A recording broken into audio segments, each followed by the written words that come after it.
আমরা হাদি ভাইয়ের রক্তের কসম দিয়ে বলতেছি, আমরা এই যে বিপ্লব আজকে শুরু করলাম, এই বিপ্লব শেষ না করে দেশটাকে হাদি ভাইয়ের ইনসাফের দেশ না করে আর ঘরে ফিরে যাচ্ছে না। ঘরে ফিরে যাওয়ার দুইটা অপশন, একটা হলো আমাদেরকে মেরে ফেলতে হবে, সেক্ষেত্রে আমাদের ঘরে ফিরে যাওয়ার জন্য তারা সম্ভাবনা আছে।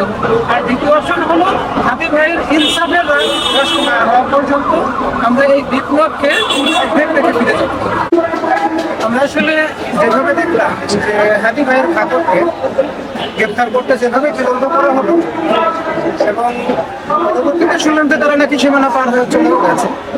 এখন আমরা যে বিচারের দাবি করতেছি, আমার মনে হয় যে সরকার এদেরকে দেশে ফিরিয়ে এনে বিচার করতে এই অল্প সময় পারবে না।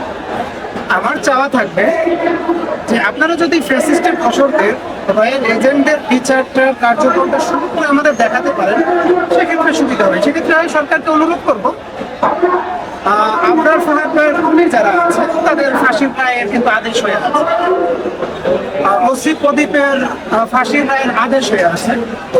আমরা সরকারকে একটা সপ্তাহ সময় দিচ্ছি, এই এক সপ্তাহের ভিতর যে কোনো ভাবে যত আইনি জটিলতাই থাক, আপনার ফাহাদ ভাইয়ের খুনিদের ফাঁসির রায় কার্যকর করতে হবে, ওসি প্রদীপের ফাঁসির রায় কার্যকর হবে। তাতে আমরা বুঝবো যে সরকার কোনো না কোনো ভাবে এন্টি ভারত একটা পদক্ষেপ নিচ্ছে। সরকারের কাছ থেকে দেখতেছি যে ওসমান হাদি ভাইকে গুলি করে মারছে, তা নিয়ে অনেকেরই কোনো মাথা ব্যথা নাই। তাদের মাথা ব্যথা প্রথম আলো, ডেইলি স্টার, এটা সেটা করছে, সেটা নিয়ে তাদের খুব বেশি মাথা ব্যথা না। এত মাথা ব্যথা হলে চলবে না।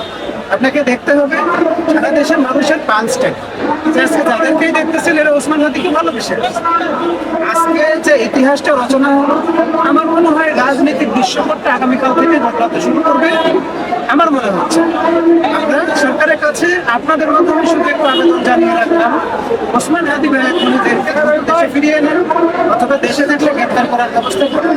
আর এর মাঝে আমাদেরকে আশ্বস্ত করবেন যে না, খুনিদের ফাঁসি কার্যকর করা হয়, ওসি প্রদীপের ফাঁসিটা কার্যকর। তাহলে আপনারা, আমার মনে হয় না যে খুব একটা বেশি দিন আপনারা ওই চেয়ারটা ধরে রাখতে পারবেন।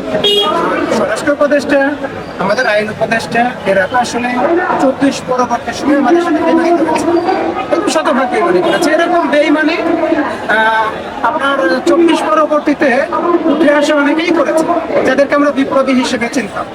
তারাও কারো না কারো সাথে পরকীয়ার কথা বলেছে, তারাও জড়িয়েছে। আমরা দেখলাম যে ওসমান হাদি ভাইয়ের উপর গুলি করার পরে মাহফুজ ভাই গুলি করলো যে আমরা লাশের বদলে লাশ চাই। ওসমান হাদি ভাই যখন মারা গেল তখন দেখলাম ওরা ডেইলি স্টারের সামনে হাজির হয়ে গেছে, প্রথম আলোর অফিসের সামনে হাজির হয়ে গেছে, অথচ ওসমান হাদি ভাইয়ের কাছে আসার সুযোগ কিন্তু ওসমান হাদি ভাইয়ের পক্ষে একটা কথা বলার সুযোগ হলো। আমরা এতটুকু বুঝতে পেরেছি ভারতীয় এজেন্টরা হয়ে কারা কারা কাজ করছে, 24 পরবর্তী সময় কারা কারা দালালের ভূমিকা আছে। আমরা হাদি ভাইয়ের রক্তের কসম দিয়ে বলতেছি, আমরা এই যে বিপ্লব আজকে শুরু করলাম, এই বিপ্লব শেষ না করে দেশটাকে হাদি ভাইয়ের ইনসাফের দেশ না করে আর ঘরে ফিরে যাচ্ছে না। ঘরে ফিরে যাওয়ার দুইটা অপশন, একটা হলো আমাদেরকে মেরে ফেলতে হবে, সেক্ষেত্রে আমাদের ঘরে ফিরে যাওয়ার জন্য তারা সম্ভাবনা আছে। আর দ্বিতীয় অপশন হলো হাদি ভাইয়ের ইনসাফের না হওয়া পর্যন্ত আমরা এই বিপ্লবকে দেখতে ফিরে যাব।